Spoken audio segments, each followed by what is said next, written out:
Hi, this is Mark from Skywagger University. Today we're going to look at a rare plane. I mean, it's rare because there aren't many of them, but it's a Cessna. The Cessna 162 Skycatcher. So what happened was Cessna decided to get back into the small two-seat trainer market in like 2006, and until 2010 they were developing a plane like this. They started production in late 2010, and they had probably a couple of thousand orders, but by 2014 the costs had gone above 100 grand. The production had moved to China. The flight schools were disappointed that it had gone up from 100 to 111 to 123 to $149,000. They had to ship engines to China and then ship the whole plane back. A waste of time and a waste of energy. So in 2014 they stopped making them. So there aren't many of them around, but they are really surprisingly excellent planes, as we're going to find out. When I thought, we're getting a Skycatcher in, I thought, yeah, whatever, it's probably a 150 or something like that. This plane is actually really good, and we're going to have a look now why I think that. So what's she got under the hood? There's an 0200 under here, just a good old four-cylinder 0200D, 100 horsepower, which I think is 75 kilowatts or something. Direct drive, no gearbox, 100 horsepower, carbureted. So good old, people go, Skycatchers are rare, you'll never get parts. That engine is so common, you get everything for it. And just as an aside on that note, the last 80 Skycatchers that weren't sold in 2014 were disassembled for parts to keep the existing fleet flying. So there's a lot of parts for them. The propeller is composite. It says right on it, Macaulay composite. Some had aluminum, but they went to composite because it's just lighter. Other interesting things are free castering nose wheel. It goes to 90 degrees either side, so it's differential braking. You can't steer the nose wheel, you just brake and it turns, and it'll go to 90 degrees, so it literally turns its own space. Ground service plug for jump starting it, running avionics when you're on the ground. It's all metal too. This is all fiberglass. This is all metal. This is fiberglass composite on the cowling, but the whole airframe is aluminum. And then the doors, you'd think, look, I'm in front of the strut. In a 152 you'd be behind the strut. Doors open up on a little ram. You can taxi with them open for air conditioning, both sides. And then if we look closely under here, there's a latch. Some of these early ones, their doors would open in flight, and there's a service bulletin to put this latch on them. So that's about 4 grand. And they have a front latch on it that latches onto here, and that eliminates that opening in flight risk. So vertically opening doors, in and out in front of the strut, obviously fixed gear, all metal construction, and then the wingspan is 30 feet. So like a 182 is 36 feet, a 172 is like 35.5 feet. These are 30 feet.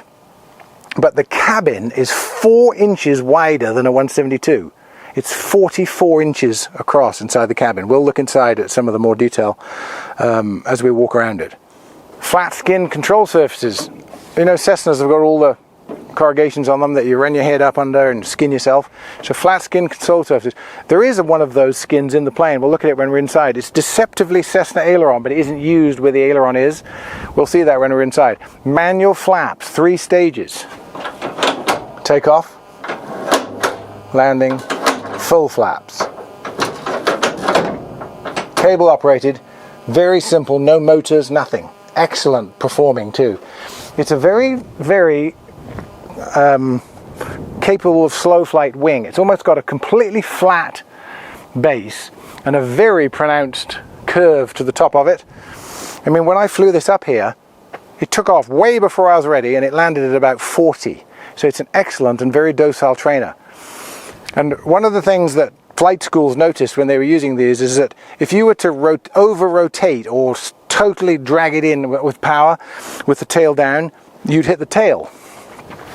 There's a little tail skid here to prevent damage if you were to do it. But in normal operation, nothing extreme, you will not hit the tail. So it's got that for it in case it does, and it will do it if you make it. But any plane will, so just be careful with that. Tail, all metal, Very light on the controls. I'll show you how the stick works inside. It's a bit different to any other plane. Big counterweights, large rudder.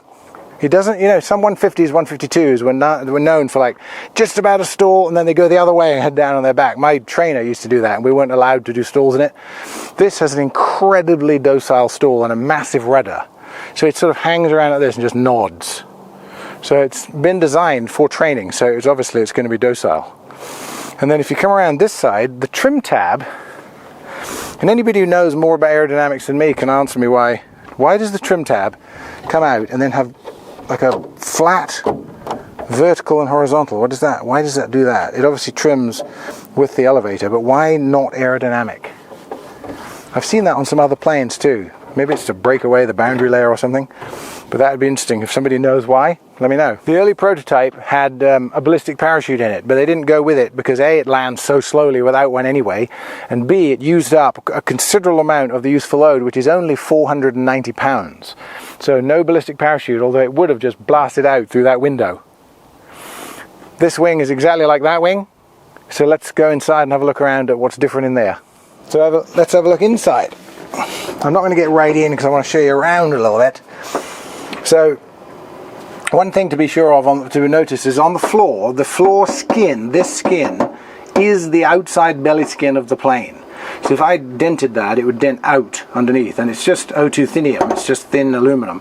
So just be careful getting in and out with like heels on boots or something.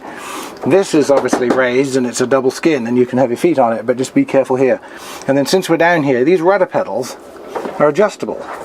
You just bring them towards you if you're short-legged, and then obviously the top of them is brakes and there's the hydraulics. And because it's a light sport and it has to weigh less than 1,320 pounds to be light sport, everything is there's not a lot of excess weight in it, hence floor skins and inside. And the panel, unbelievably well equipped. It's got two Garmin G300s, which if you're used to a Garmin 696, 796, they're basically that, but obviously permanently mounted and do everything, and there's an autopilot inside this one. So there's synthetic vision, airspeed, altitude, everything you'd ever need in here, and then duplicated over here with different functions you can move across and do, like engine, there's your carb heat and your oil pressure and your temperature and your EGT and your amps. And then Sirius satellite radio, GPS signals, terrain, profile of terrain, map, airport information. I mean, incredible amount of information.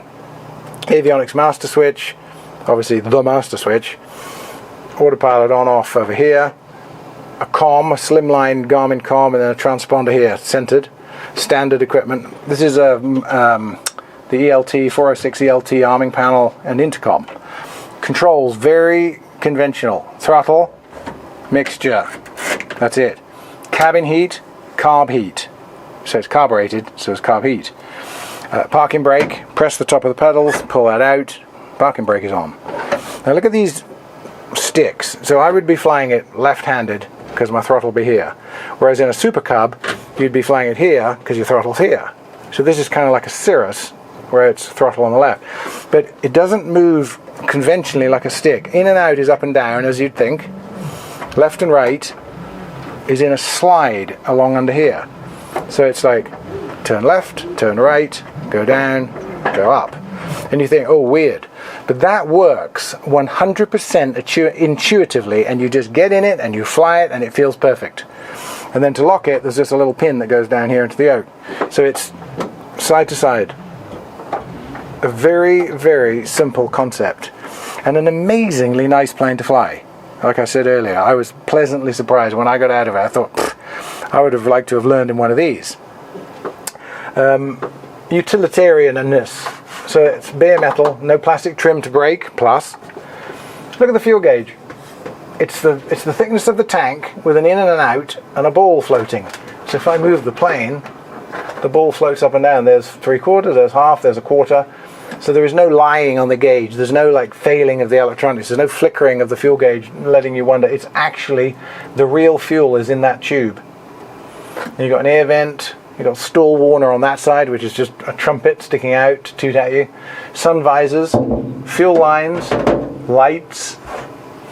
Very utilitarian and lightweight, because it must stay below 1,320 pounds to be a light sport, and a big cabin in it. So, oh, I was just going to show you in the back. The one skin that Cessna kept from the ailerons of their old models. See that? That looks like an aileron skin from a Cessna 152. Probably is. It's a big baggage area. It would have had a rocket in it if it had a ballistic parachute. But it's actually only a 50-pound baggage area, so don't be tempted to put your encyclopedia collection back there. And then obviously this is how you get in and out. You put stuff in and out, you just move the seats. They sit on rubber bump stops and are held in with 2 bolts, and then you're held in by the belt. And you have shoulder harnesses. And see how the control cables are in view. Aileron carry through, flap, elevator. Very utilitarian, and therefore also very easy to maintain and look after if you're a flight school, because you're not removing and breaking plastic.